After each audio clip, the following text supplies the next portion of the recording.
हम चाहेंगे कि हमारे यहाँ के जितने भी अल्पसंख्यक समाज के भाई हैं, आप लोग आएँ, इस आंदोलन को सफल बनाएँ। आप लोग के हमेशा साथ रहेंगे, कदम से कदम मिला के। अपने भाइयों को, अपने बहनों को, अपने माताओं को जब तक हम लोग न्याय नहीं दिलाएँगे, तब तक अनवरत हम लोग रोड पे रहेंगे। इसके लिए हम लोग को लाठियाँ खाना पड़े, गोलियाँ खाना पड़े, उसके लिए भी हम लोग जेल जाना पड़े, उसके लिए भी हम लोग हमेशा तैयार रहते हैं। ये जो सरकार है, या केंद्र की सरकार हो या राज्य की सरकार हो, ये तो पूरी निर्लजता को पार कर चुकी है। ये जो है सरकार पूरी निर्लजता को पार करके इस कदर ये जो है अपने आप को दिखा रही है कि हम जो है मुस्लिम के समक्ष हैं, हम मुस्लिम का हितैषी है, दलित का हितैषी है, लेकिन ये किन्हीं का हितैषी नहीं है। हम लोग का मानना है कि जब दलित को दबा के हम लोग नहीं रखेंगे, दलित को नहीं पीटेंगे, तब तक ये लोग तो आगे बढ़ जाएगा। वक्फ बोर्ड है क्या?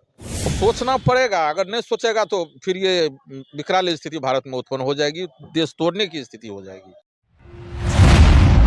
1995 में मुस्लिमों के लिए वक्फ बोर्ड अधिनियम की शुरुआत की गई थी, लेकिन अब इसके विरोध में देश के अलग अलग मुस्लिम संगठनों के लोगों ने और कई ऐसी राजनीतिक जो पार्टियां हैं इसके विरोध में सड़क पर उतर रहे हैं, इनका विरोध कर रहे हैं। क्योंकि आप लोग देख रहे होंगे कि 26 तारीख को पटना की सड़कों पर भीम आर्मी के सुप्रीमो चंद्रशेखर रावत जी वहाँ आए हुए थे और इनका खुलकर विरोध किया। साथ में राष्ट्रीय जनता दल का भी सहयोग मिला था।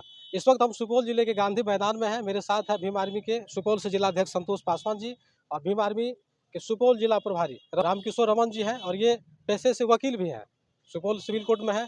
इन लोगों से हम जानेंगे कि आखिर वक्फ बोर्ड बिल की जो है विरोध जो की जा रही है, इस विषय में आखिर ये लोग क्या कुछ सोच रहे हैं। क्या लग रहा है कि मुस्लिमों के लिए जो ये धार्मिक संस्थान का जो ये एक संगठन बनाया गया था, जो एक्ट बनाया गया था, उनके साथ यहाँ मौजूदा सरकार क्या कुछ सोच रही है।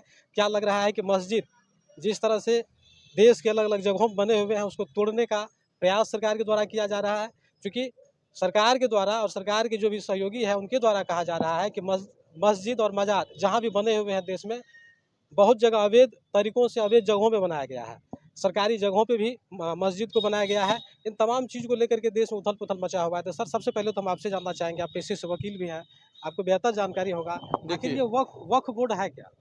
देखिए, सबसे पहले यहाँ भारत का संविधान लागू है और उसके आधार पर चलता है, जिसके तहत कानून के समक्ष सबको बराबरी का अधिकार है। कानून कह रहा है, संविधान कह रहा है कि धर्म धारण करने का स्वतंत्रता है, अपने धर्म के विस्तार करने का स्वतंत्रता है, उसके लिए संगठन बनाने का माने स्वतंत्रता है। तो जब विभिन्न धर्म को मानने वाले यहाँ भारत में निवास करते हैं, उसका अपना अपना धर्म है, अपने अपने हिसाब से वो आचरण करेगा, अपने अपने हिसाब से धर्म का प्रचार करेगा, अपने अपने हिसाब से वो माने आचरण करेगा, जीवन बसर करेगा। उसमें अगर सरकार या कोई राजनीतिक दल उसमें अगर हस्तक्षेप करता है, ये खुल्लम खुला भारत के संविधान का उल्लंघन है। बीजेपी सरकार ऐसा भी हो सकता है कि आज मस्जिदों पे प्रहार कर रही है केंद्र सरकार, कल मंदिरों पे, चर्च, गुरुद्वारे पे भी हो सकती है। हम आपको याद दिला दें कि यहाँ हमारा गया जो है, गया में बौद्धिस्ट मंदिर जो है, ये विश्व धरोहर है।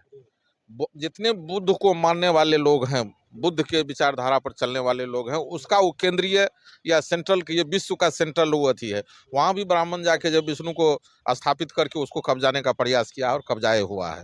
तो उसको जब दूसरे धर्म में हस्तक्षेप करने का, तो ये मनोवादी विचारधारा के जो लोग हैं वो तो कर ही रहे हैं। सबसे बड़ी बात है कि दूसरे के धर्म और आचरण में हस्तक्षेप नहीं करना चाहिए। अगर करते हैं, ये संविधान का खुल्लम उल्लंघन। अब उसका हम लोग देश भर में जिस तरह से प्रदर्शन किया जा रहा है इस वक्त वक्फ बोर्ड का, तो लग रहा है कि इससे सरकार जो है कुछ इस पर सोचेगी गंभीरता से। सोचना पड़ेगा। अगर नहीं सोचेगा तो फिर ये विकराल स्थिति भारत में उत्पन्न हो जाएगी, देश तोड़ने की स्थिति हो जाएगी। ये देश तोड़ने वाली नीति जो है सो ये बीजेपी वाले अपना रहे हैं। तो वक्फ बोर्ड के जो है विरोध में आप लोग पटना भी गए हुए थे, चंद्रशेखर रावत जी आए हुए थे, आप लोगों के जो राष्ट्रीय अध्यक्ष हैं, आप सुपौल से इनके जिला अध्यक्ष हैं। क्या जिला में कोई बड़ा प्रदर्शन करने का ऐसा कुछ प्लान आप लोग बना रहे हैं? बिल्कुल हम लोग प्लान बना रहे हैं। अगर सरकार इस नीति को नहीं वापस करती है तो बिल्कुल हम लोग सुपौल में एक बड़ा आंदोलन करने के पक्ष में हैं और करेंगे। हम चाहेंगे कि हमारे यहाँ के जितने भी अल्पसंख्यक समाज के भाई हैं, आप लोग आएँ, इस आंदोलन को सफल बनाएं। आप लोग के हमेशा साथ रहेंगे, कदम से कदम मिला के चलेंगे। संतोष जी, बिहार ही नहीं पूरे देश भर में अगर बात किया जाए, दलितों के साथ, पिछड़ों के साथ या अल्पसंख्यकों के साथ कहीं भी किसी तरह का कोई घटना होता है, आपकी जो आज़ाद समाज पार्टी है इनके कार्यकर्ता वहाँ तुरंत पहुँचते हैं और जब तक उनको इंसाफ नहीं मिल जाए तब तक वहाँ आंदोलन में बैठे रहते हैं। हालांकि बिहार में औरंगाबाद में भी देखा गया था, आपकी पार्टी ने वहाँ पे पूरे दलबल के साथ उतरा और 24 घंटे से पहले ही वहाँ पे गिरफ्तारी हो गई। आखिर ये कहाँ से ये चमत्कार भीम आर्मी वाले करते हैं? बिल्कुल, ये हम लोग समाज के बीच जाके संघर्ष करके ये सीखा है कि जब तक हम लोग समाज को, अपने भाइयों को, अपने बहनों को, अपने माताओं को जब तक हम लोग न्याय नहीं दिलाएंगे तब तक अनवरत हम लोग रोड पे रहेंगे। इसके लिए हम लोग को लाठियाँ खाना पड़े, गोलियाँ खाना पड़े, उसके लिए भी हम लोग जेल जाना पड़े, उसके लिए भी हम लोग हमेशा तैयार रहते हैं। आप हाल ही का घटना देख सकते हैं, औरंगाबाद में हमारे भाइयों ने कितना मेहनत करके और 24 घंटा के अंदर जो भी उसमें दोषी था उन्हें जो है अरेस्ट करवाने का काम किया। तो ये हमारे चंद्रशेखर भाई का देन है और चंद्रशेखर भाई का मेहनत है, जो सालों से जो मेहनत करते हुए इस मुकाम पे पहुँचे कि आज अगर हमारे कोई नेता भी है, हमारे समाज के कोई अदर पार्टी में नेता है, उसको भी अगर किसी तरह का प्रॉब्लम होता है तो भीम आर्मी से ही बिल्कुल मदद मांगता है। वक्फ बोर्ड बिल जो है उसको क्या लगता है सरकार वापस लेगी? क्योंकि अनवरत जिस तरह से देश में आंदोलन किया जा रहा है, मुस्लिम संगठनों के साथ कई राजनीतिक दल भी इनके समर्थन में आ रहे हैं, इसका कुछ प्रभाव पड़ने वाला है? बिल्कुल, हमारी जो सरकार है, या केंद्र की सरकार हो या राज्य की सरकार हो, ये तो पूरी निर्लजता को पार कर चुकी है। ये जो है सरकार पूरी निर्लजता को पार करके इस कदर ये जो है अपने आप को दिखा रही है कि हम जो है मुस्लिम के समक्ष हैं, हम मुस्लिम का हितैषी है, दलित का हितैषी है, लेकिन ये किन्हीं का हितैषी नहीं है। ये इन लोग को जो राजनीतिक करना है, वोट का राजनीतिक करना है। जब इलेक्शन का टाइम आता है तो दलित के बस्ती में जाके बैठ के पत्तल बिछा के खाते हैं, और जब इलेक्शन खत्म हो जाता है तो उसी दलित के आखिर देश में दलित और मुस्लिम ही निशाने पर क्यों है? बिल्कुल, ये लोग का ही मंशा है कि जब तक दलित, मुस्लिम, अल्पसंख्यक को हम लोग नहीं दबा के रखेंगे तब तक हम जो पहले राजा महाराजा वाला ज़िंदगी जी रहे थे, रोड पे चलने का आज़ादी नहीं दे रहे थे, कपड़ा पहनने का आज़ादी नहीं दे रहे थे, वो फिर कहाँ से आएगा? धीरे-धीरे मुस्लिम और दलित तो शिक्षित होते जा रहा है, शिक्षित होते हुए अपने दलितों ने थोड़ी सी तरक्की कर ली है, कहीं इसी का खुन्नस तो इन लोगों बिल्कुल, बिल्कुल। उन लोग का मानना है कि जब दलित को दबा के हम लोग नहीं रखेंगे, दलित को नहीं पीटेंगे, तब तक ये लोग तो आगे बढ़ जाएगा। जब आगे बढ़ जाएगा तो हम लोग का मान-सम्मान तो बिल्कुल खत्म हो जाएगा।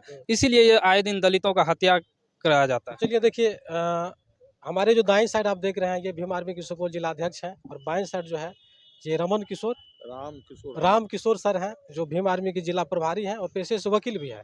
इन दोनों से हमने बातचीत किया और वो वक्फ बोर्ड जो बिल है, जो सरकार के द्वारा अभी जिस तरह से उस पर कड़े फैसले दिए गए हैं, इसको लेकर ये लोग लगातार विरोध कर रहे हैं।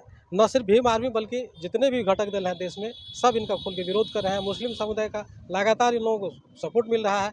अब इन चीज़ को लेकर देखना होगा कि आखिर केंद्र सरकार वक्फ बोर्ड बिल को लेकर क्या कुछ सोचती है। क्या भीम आर्मी की जो मांग है, जिस तरह से दलितों, शोषितों, वंचितों और अल्पसंख्यकों के लिए लगातार लड़ाई लड़ रही है, इसका मेहनत कितना रंग लाता है। हालांकि सुपौल में 5 विधानसभा, सर यहाँ से इस बार आपकी पार्टी चुनाव भी लड़ेगी। जैसा निर्देश दिया जाएगा वहाँ से, स्टेट से, सेंट्रल से जैसा निर्देश दिया जाएगा वैसा।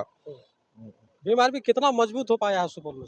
बिल्कुल ही मजबूत है। हम लोग हमेशा भी हमारे अपने समाज का मुद्दा उठाते हैं, इस मुद्दा को उठाते हैं और आप लोग चैनल के माध्यम से भी दिखाते हैं कि भीम आर्मी हमेशा मेहनत करती है और आए दिन जितने भी हत्या बलात्कार होता है हर मुद्दे पे हम लोग उठाते हैं। पिछले दिन की बात है, हमारे एक भाई जो है दिनेश मल्लिक का जो हत्या कर दिया गया, उसमें भीम आर्मी की पूरी टीम पहुंची और उसका असर देखा गया कि 4 घंटा के अंदर जो है सभी को गिरफ्तार किया गया, नामजद को गिरफ्तार किया। और तीसरी बात क्या है कि हम लोग राजनीतिक समाज का करते हैं, हम लोग वोट के लिए राजनीतिक नहीं करते हैं। बात रहा चुनाव का, तो हमारे शीर्ष नेतृत्व जो निर्णय देंगे उसका हम लोग सम्मान करेंगे और बिल्कुल हम लोग चुनाव लड़ेंगे। चलिए, पूरी बातचीत कैसी लगी और वक्फ बोर्ड कि जिस तरह से विरोध किया जा रहा है, जो ये वक्फ बोर्ड जो एक्ट है और मुस्लिमों का जिस तरह से लगातार विरोध सड़कों पर किया जा रहा है, इन विषय में आप लोग क्या कुछ कहना चाहेंगे? अपनी राय जरूर दीजिएगा। धन्यवाद।